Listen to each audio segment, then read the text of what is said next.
Okay, so here we are again in part 10. So what I'm going to try to do in this video is not say or ooh, and see if I can get through to the end of the video without doing that. So what we have in this video is we have the CD-ROM drive here, we have the hard drive in here, and this hard drive I listed before with 4 bad spots or 4 bad sectors. If a hard drive has 4 bad spots, or basically any bad spots appearing on it, there's a good chance that that hard drive is about to, basically it's going to start to fail. There's going to be a failure with it imminent, so it's best to change that hard drive out. In the case of this machine here, there's nothing really on it that's anyway critical. If it decides to die, we can just replace the hard drive with a different one. We don't have any one gigabyte, isn't it? Yeah. We don't have any 1 gigabyte hard drives handy, so that's going to be a bit of a problem to replace it. So anyway, that's the hard drive. I'm not going to worry about that. I just said there, see that? I'm not going to worry about the hard drive for the moment. So what happened in the last video that ended up killing our machine off, actually the video before that, was we had the hard drive linked into the controller card along with the CD-ROM drive. Now there was a problem with that. The problem was the cable wasn't long enough to actually go between the two drives. So my intention at that stage was to continue using the hard drive on the controller card, but to go ahead and use the optical drive on the controller card built into the motherboard, because the optical drive on the computer BIOS, it doesn't really matter. The BIOS doesn't have to actually recognize it as a hard drive, it just has to know it's physically there in the cable, and the machine would have actually seen it without any sort of indication of the BIOS. A more modern BIOS would be able to identify it as, let's say, a zip drive or a 120 super drive, or a CD-ROM drive in the case of this. Well, this BIOS can't do that because it's too old. So basically the BIOS is just running the CD-ROM drive, the BIOS built-in ATA IDE controller. The reason why I call it ATA is that's the proper term for them ports, or PATA as they might be called, and the actual hard drive is where the IDE comes from. The original style hard drive was just basically a physical disc, and all the electronics were basically on a separate card. Hence the name was then coined IDE, Integrated Drive Electronics, because electronics that were out here on one of these cards as part of the hard drive sold to you were transferred over to the hard drive itself. So on the back of the hard drive you have all the electronics on the back of it, such as this one here. So this is the Integrated Drive Electronics part of Integrated Drive Electronics. Well, we have the hard drive there in our hand. Remember our other hard drive? So you can see there that we have a bit missing. Well, they are there. There's an example of one that hasn't got it missing. So they are. They're both quantums as well, by the way. Okay, so yeah, so I use this controller card for doing that. The video card I put in beside it. The 386 daughter board's in beside that. Maybe we could try upgrade this CPU to the Cyrix 486 chip. Maybe some of the games run a bit faster on it. The problem is with the RAM, it's a 64 pin SIM chip. So 64 pins across the bow. Usually that'll be 72 on the SIM, 64 on this. So we can't find it anywhere. Now with these particular brand of machine, again as I said before in the last video, is that you can get an extra RAM controller card, upgrade the RAM that way. Don't have one, I'm not going to go basically hunting for one. The next card is the network card, as we know already. The next card is the sound card, as we know already. So this was the second sound card that was working. I haven't put the other sound card in here, and I have no intention of doing that. It's now working. If it ain't broke, don't fix it. So, sum up: CD-ROM drive onto the motherboard directly, hard drive onto the controller card directly, video card 1 megabyte, S3 video 7, 4 megs of RAM, and 25 megahertz CPU. Network card with just the Ethernet port. And finally the Sound Blaster 16 from Creative Labs. So that's our machine up and running and ready and doing things that 386 should do. So let's have a look at the actual system itself and see how it actually functions. The smart drive you see at the very top. And smart drive is fantastic if you want to get faster speed out of your discs, but in the case of a machine with 4 megs of memory, REM it. Basically REM tells that not to turn on. You need to leave that off if you basically want to get any memory of a 4 meg machine, and in this case we need to. The speed increase we're probably not going to notice, and if you're somebody who's out there who's decided to go ahead and use a CF card or one of those sort of little RAM discs or something like that, the speed here that you're going to gain is going to be negligible. Okay, next thing is Hyman SYS. You need to install that, and EMN386 EXA. Leave that one there as test mem off, as you can see. We have already tested the memory, it's working fine, so unless you suspect the memory is faulty in some shape or form, test mem : off basically disables the test. It also boots the machine up a lot quicker with that disabled. The next line you'll see on there is the EMM386.exe, no EMS. You can use XMS memory for most applications. Most applications will allow the use of that. If you need the EMS memory, you can always enable it later on, but leave it as no EMS as default. That way the machine will have as much memory as possible available to XMS, which means that the memory above conventional will be free for your application. So before you go messing about with the configure system file and the auto exec.bat file, you want to make sure you've got a basically a get out of jail card. So to do that, type in format at the command prompt, :space /s space /q. And what that'll do is it'll format the floppy disk quickly and transfer over the system files. If the floppy disk hasn't been formatted already, it'll prompt you and say, look, this disk hasn't been formatted before, to which to perform an unconditional format, to which you say yes, and away it goes and formats it. So it's a bit like making a Windows 98 boot disk in Windows 98. This is basically making a boot disk for DOS.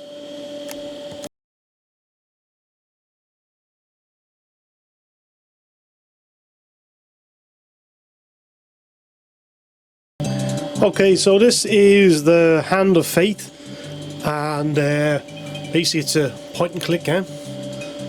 So this is what you're doing. To give you an idea of the speed of the machine, this is a game I played in my youth quite a bit. So here we go. See how quick it works.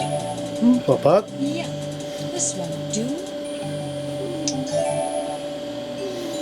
Much better. See how she did go out the door.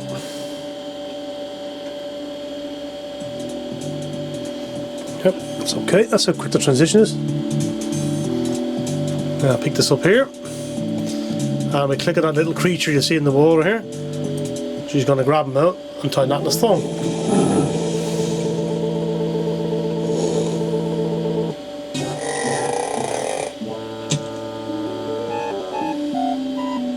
Watch it, slime ball. I don't have time to mess with you today.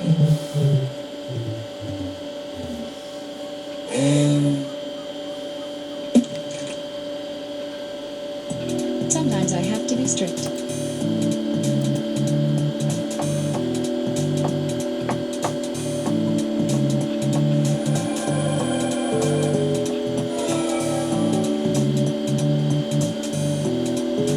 Uh-oh.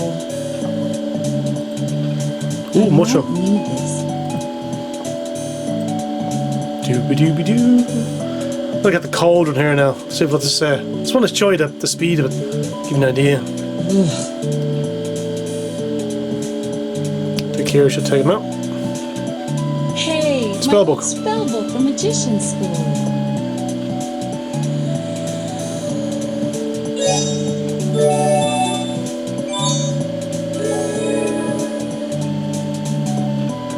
Hey, who ripped out all the pages? Okay, so this is the Day of the Tentacle. So it's a point and click adventure game. Oh, let's have a look at this. Look at microwave. The Duke Memorial Brand Microwave. I'm not touching it. These models have a history of leakage. Uh-oh.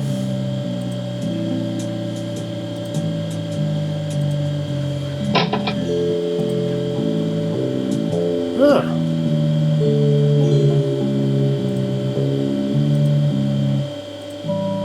So what happened? It only takes quarters. Darn.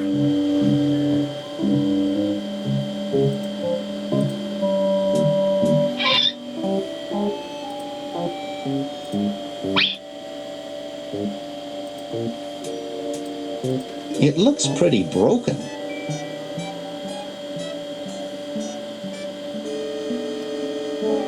And that's it. Nothing else in there to look at. Just going to give you the idea of the transitions here. Let's go upstairs.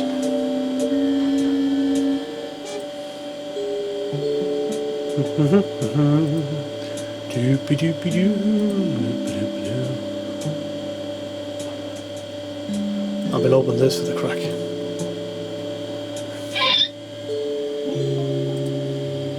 It's pretty darn cold.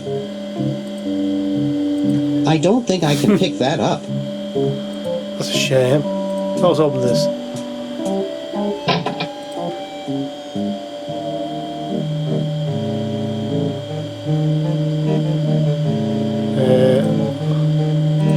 This in here. What to do?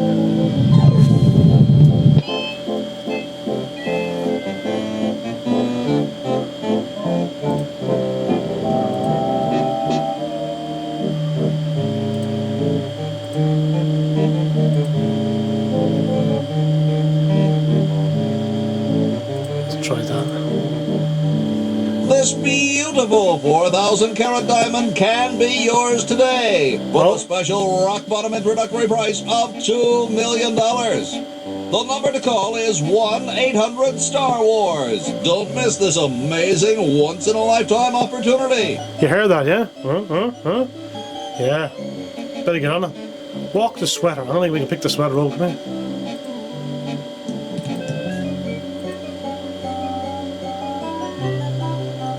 Let's see. Push him.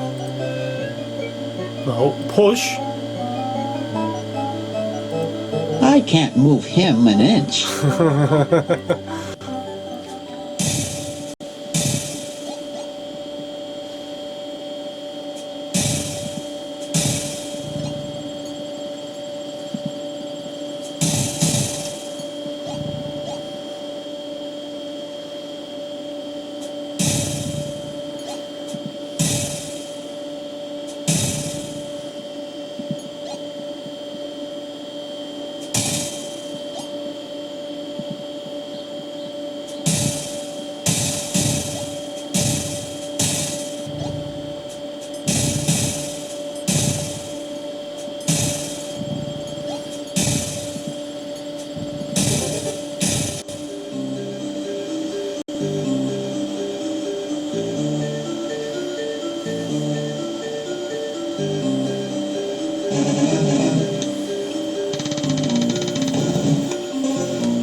Dr. Obermann, fantastic news.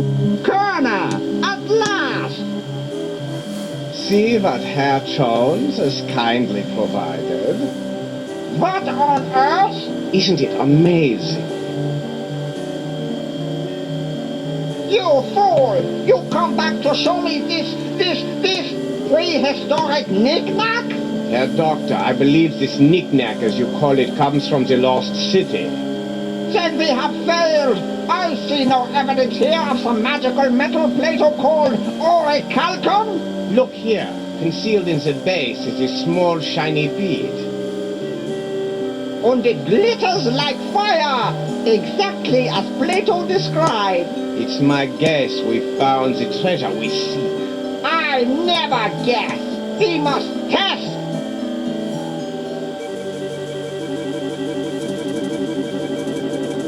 My God!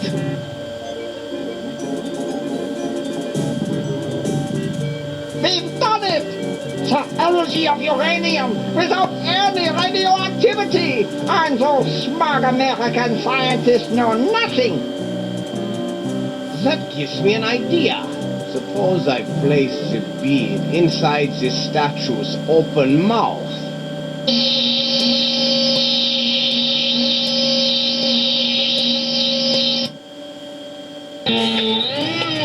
You saw that? Think of trucks powered by these beads. Think of tanks. Think of airplanes. Use your imagination, Colonel! Think big like the Americans! Think of